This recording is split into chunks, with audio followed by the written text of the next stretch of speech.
Ya, mulai aja. Ya, bismillahirrahmanirrahim. Assalamualaikum warahmatullahi wabarakatuh. Waalaikumsalam warahmatullahi wabarakatuh. Kita dari kelompok 10, filsafat manusia, yang membahas tentang manusia sebagai makhluk etis. Eh, ada beberapa poin di sini, yaitu tentang pendahuluan, kemudian makna dan ruang lingkup etika, kemudian etika dan keunikan manusia. Yang ketiga, tiga cabang utama etika. Kemudian etika dan tantangan zaman, manfaat dan tujuan etika. Kita masuk kepada pendahuluan manusia sebagai makhluk etis, di mana manusia tidak terlepas dari yang namanya etika, karena etika itu terjadi ketika manusia itu sudah berlahir dan memiliki banyak organisasi. Dan terjadilah di situ cara aturan berperilaku, nilai moral yang artinya nilai yang dianut oleh berbagai budaya, sedangkan etika sendiri adalah mempertanyakan nilai yang itu baik atau buruk. Kemudian makna dan ruang lingkup etika.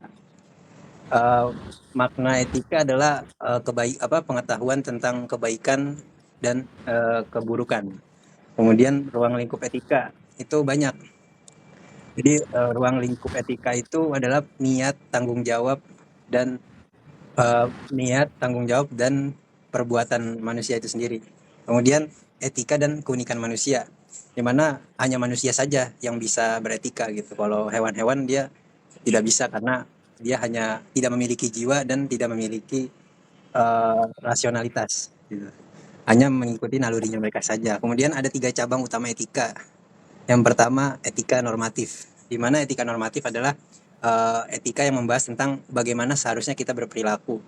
Nah, di dalam etika normatif itu ada macam-macamnya juga. Ya, yang pertama adalah deontologi, kemudian utilitarianisme dan etika kebajikan.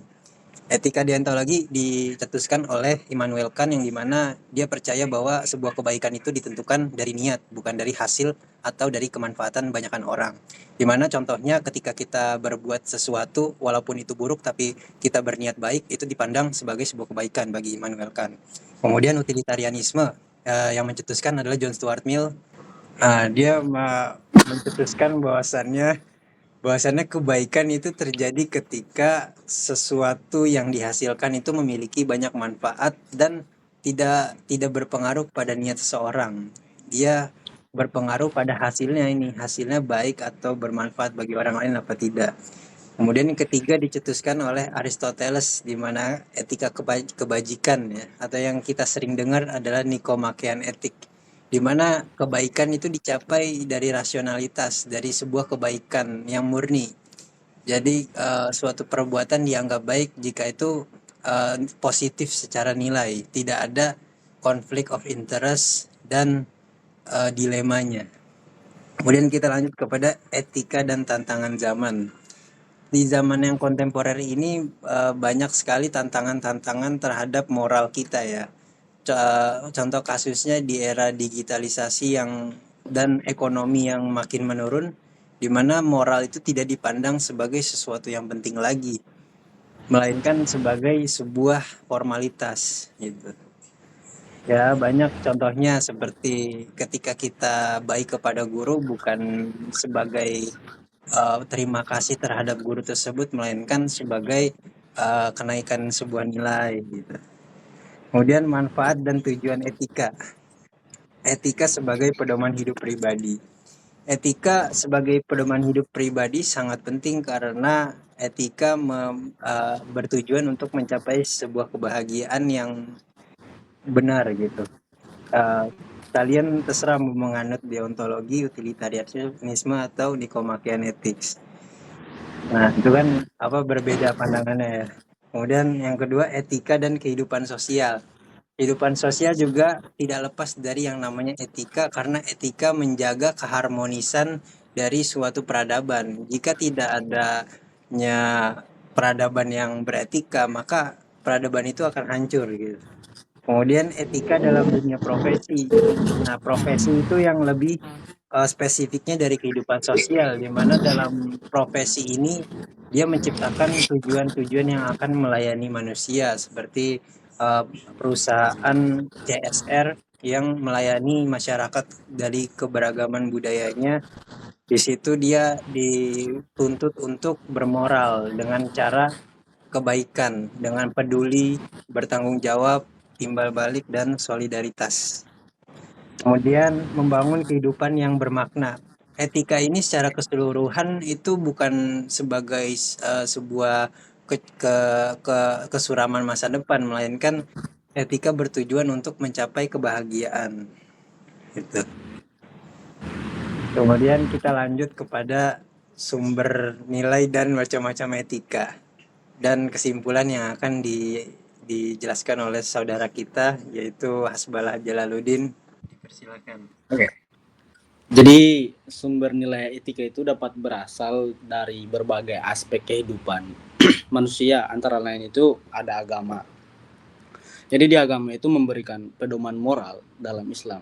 Misalnya, konsep etika dikenal dengan istilah akhlak yang merujuk pada nilai-nilai moral yang ditentukan dalam Al-Quran dan hadis. Terus yang kedua ada filsafat.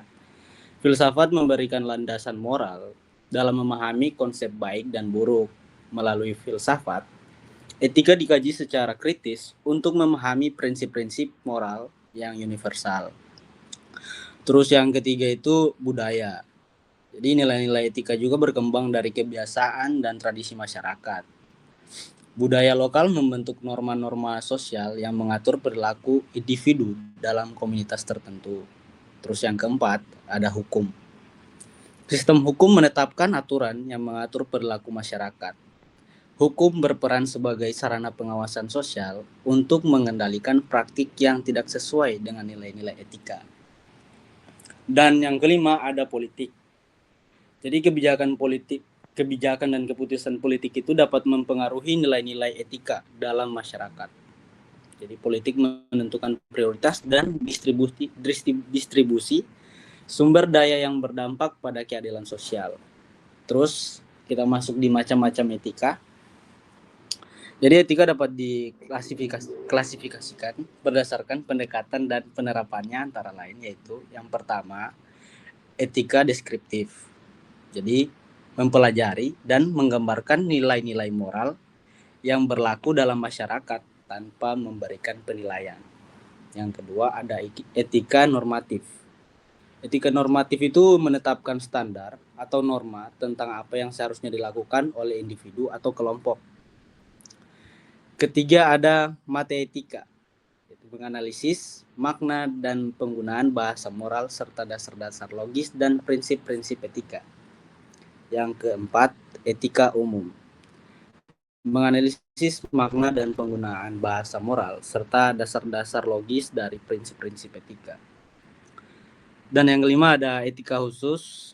Ya, etika khusus itu menerapkan prinsip etika umum dalam konteks tertentu seperti etika individual yang menyangkut kewajiban dan sikap individu terhadap dirinya sendiri, dan etika sosial berkaitan dengan kewajiban dan sikap individu dalam masyarakat.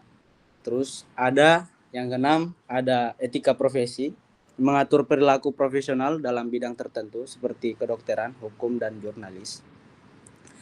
Dan yang ketujuh ada etika bisnis, membahas prinsip-prinsip moral dalam dunia bisnis termasuk tanggung jawab sosial perusahaan dan praktik bisnis yang adil.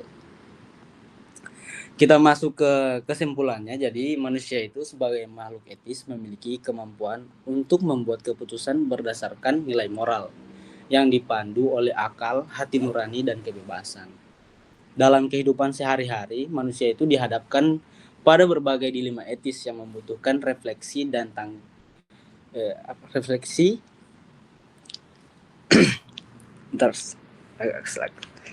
refleksi dan tanggung jawab. Dengan memahami karakteristik dan implikasi manusia sebagai makhluk etis, kita dapat menjalani kehidupan yang lebih bermakna dan berkontribusi pada kebaikan bersama. Di era modern, tantangan etis semakin kompleks sehingga penting untuk terus mengembangkan kesadaran moral dan kepekaan terhadap isu-isu global. Ya, mungkin itu dari saya. Saya kembalikan ke teman saya, Muhammad Abid. Ya, jadi sudah selesai presentasi kelompok 10 tentang manusia sebagai makhluk etis. Mudah-mudahan kita manusia akan selalu beretika selamanya ya. Ya, kalau saya sih nggak ada politik. Wah, lu kian etis gitu. Oke lah, maaf lanjut. Bagaimana? Ya, ya jadi syukuran ala husni timamikum atau terima kasih atas perhatiannya. Wassalamualaikum warahmatullahi wabarakatuh. Waalaikumsalam warahmatullahi wabarakatuh. Ya,